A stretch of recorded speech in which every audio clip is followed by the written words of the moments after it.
Nagsimula ang pelikula kay Ramona, isang high school student na naghahanda para sa school pero napunta agad siya sa isang party. May isang lalaki na nakatingin sa kanya at si Andre na may crush sa kanya ay naghahanap ng way para yayain siya. Dumaan si Silvio at binigyan siya ng joint para kumalma. Nang makaramdam ng lakas ng loob, uminom siya ng shot at pumunta sa dance floor. Habang sumasayaw sa likod ni Ramona, tinanong niya, "Gusto mo bang sumayaw?" Pumayag si Ramona at nag-enjoy siya sa mga awkward na galaw ni Andre. Pero nasobrahan sa sayaw, nakalimutan niyang kailangan niyang magbanyo. Nang dumaan siya sa banyo, sobrang dumi at hindi niya ito magamit. Sinubukan niyang mag-flush pero ayaw gumana. Habang ganon, si Ramona naman ay nasa pinto at gustong gumamit. Biglang dumating si Aline na gusto magsuka at sinisi si Andre sa kalat sa banyo, kaya't iniwan siya ni Ramona. Pagkalipas ng ilang oras, nagmamaneho si Andre kasama ang mom niya. Gusto niyang magtanong ng advice pero abala ang nanay niya sa pag-aaway sa mga drivers. Pagdating nila kay Aline, iniwan siya ni Aline para magtrabaho, pero imbes magtrabaho, nagsaya lang sila sa mga costume nila. Kinagabihan, sa party ulit, abala si Andre sa cellphone nang makita niyang si Ramona. Pinayuhan siya ng mga kaibigan na lapitan siya, at mukhang gusto rin siya ni Ramona. Nag-start silang sumayaw at naging mas intimate. "Sumunod ka," sabi ni Ramona. Pumunta sila sa isang kwarto at nagiging mas malapit sila.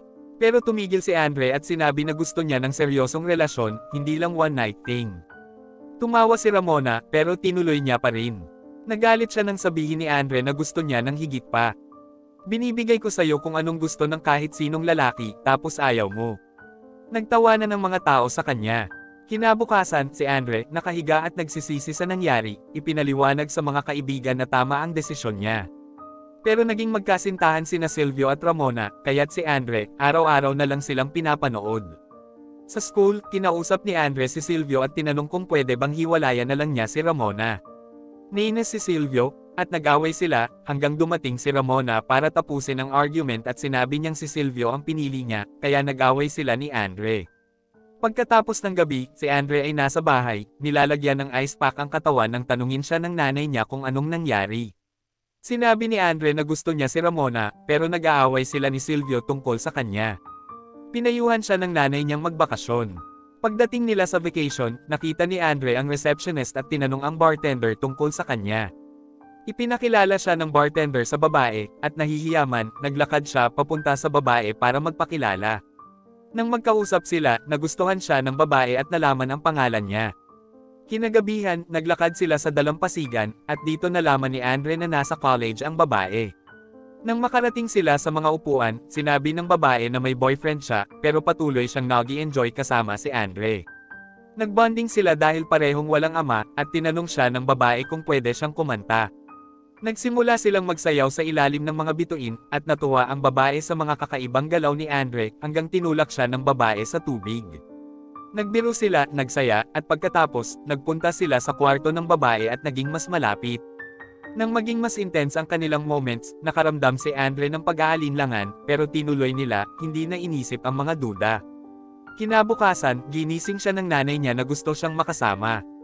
Nag-freshen up siya at nagpunta sila. Nang gustong ipakilala ni Andre si Ana Mona sa nanay niya, wala na si Ana Mona. Nalaman niyang tinanggal siya sa trabaho dahil sa pakikisalamuha sa bisita. Naghiwalay sila ng babae, pero sinabi ng babae na kung sila nga ay meant to be, magkikita pa rin sila balang araw. Later, si Andre ay kasama ang nanay niya sa kotse, at mukhang mas malungkot siya. Nang bigla siyang makareceive ng text mula kay Ramona, nagmamadali siyang pumunta sa bahay nito. Pagdating niya, galit na galit si Ramona at sinabi na hindi siya nag-reply sa mga tawag niya. Hindi naniwala si Ramona sa kwento ni Andre tungkol kay Ana Mona at nagalit siya, kaya nagkaroon sila ng mainit na argumento. Nainis si Andre, at nang tatangkaing umalis, tinakot siya ni Ramona na tatawagin ang mga pulis at akusahan siya ng pananakit sa kanya. Kinabukasan sa school, ipinaliwanag ni Andre kay Aline ang nangyari, pero binato siya ng mga kaklase dahil sa mga rumors kay Ramona. Sa bahay, nakita ng nanay ni Andre na malungkot siya at sinabi niyang ginagawa ito ni Ramona dahil gusto siya nito. Pinayuhan pa siya ng nanay na huwag mawala ng pag-asa kay Ana Mona. Desidido, hinanap ni Andre si Ana Mona online at nahanap ang number nito. Kinausap niya ito at nagplano silang magkita muli. Nang magkita sila sa bar, nagsimulang sumayaw at mag-enjoy. Habang tumatagal, naging mas mainit ang mga bagay, pero bago sila makapagpatuloy, may narinig silang malalakas na tunog mula sa labas. Paglabas ni Andre, nakita niyang may security, na kahit hindi natuwa, nakipagkamay lang at binigyan siya ng warning. Pagbalik nila sa bahay ni Ana Mona, inalagaan siya nito, at nagkaroon sila ng tahimik na moment. Tinanong ni Andre tungkol sa boyfriend ni Ana Mona, pero sinabi ni Ana Mona na hindi niya gustong makipaghiwalay, at hindi siya ang tipo ng lalaki na hinahanap nito. Nasaktan si Andre at umalis, naglakad sa kalsada, hindi alam kung anong susunod na gagawin. Kinabukasan, si Andre ay nagsasabi kay Aline tungkol sa mga problema niya nang dumating ang dalawang babae. Narinig nila mula kay Ramona na baka raw bakla si Andre. Kumalat agad ang rumor, at ngayon, lahat ng tao ay iniisip na bakla siya. Ang mission niya ngayon ay patunayan na hindi siya bakla at hindi loser. Naghahanap si Andre ng mga payo kung paano harapin ito. Pagkatapos, nasa bahay siya, kumakain ng snack kasama si Carla, at nagsimula siyang mag-open up tungkol sa stress. Naging awkward ng medyo, hi, sila, at naisip ni Carla na baka tanggalin ni Andre ang shirt niya. Habang nag-uusap, naging medyo weird ang mga pangyayari, at naguguluhan si Andre. Nagtago siya at umalis ng bahay habang nasa banyo si Carla, tumakbo siya palabas na nakatawel lang. Nahuli siya ng mga pulis, pero matapos ang mabilis na usapan, nakauwi siya. Pagkatapos, nasa kama siya nang magising siya sa nanay niyang nagsasabing nandyan si Aline. Sinabi ni Aline na lahat ng tao ay iniisip na bakla silang dalawa at nagsama sila para magplano ng paghihiganti kay Ramona.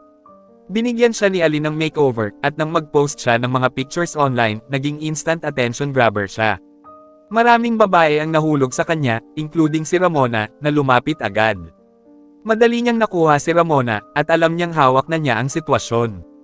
Hinalikan pa siya ni Andre bago lumayo. Maya-maya, si Ramona ay patuloy na nagpapakita ng interes kay Andre, naghahanap ng atensyon niya sa harap ng iba. Si Andre naman ay nakasalubong ulit si Carla at nagdesisyon na tapusin ang relasyon nila, iniisip na tama ito para maprotektahan siya.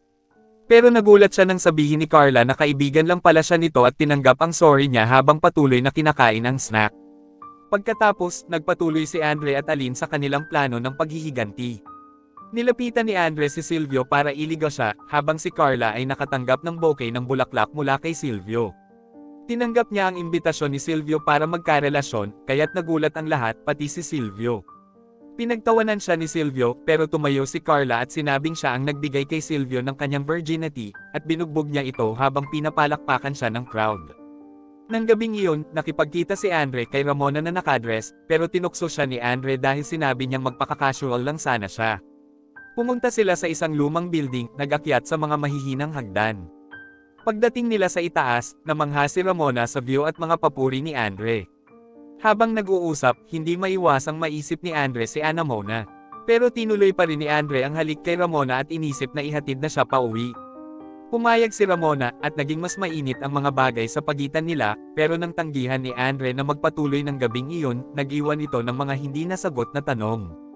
Kinabukasan, nagdala si Ramona ng almusal kay Andre bilang paghingi ng tawad at tinanong siya kung pwede siyang maging boyfriend niya.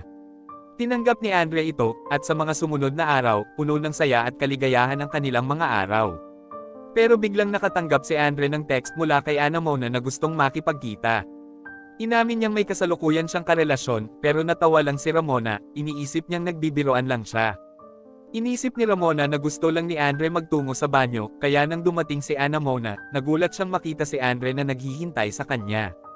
Agad silang naghalikan at pagkatapos, nagpunta sila sa bahay ni Andre. Dito, nagsimulang magkwento ang nanay ni Andre ng nakakahiya niyang childhood stories kay Ana Mona, kaya't halos magtago si Andre sa kahihiyan.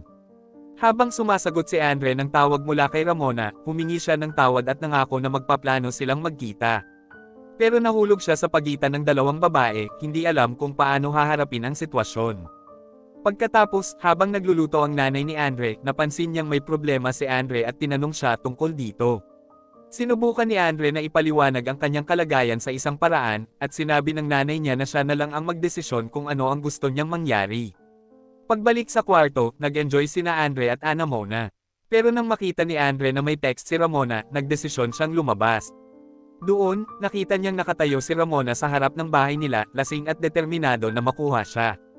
Kahit na patuloy na nangungulit si Ramona, tumayo si Andre, matigas ang puso dahil alam niyang masaya siya kay Ana Mona.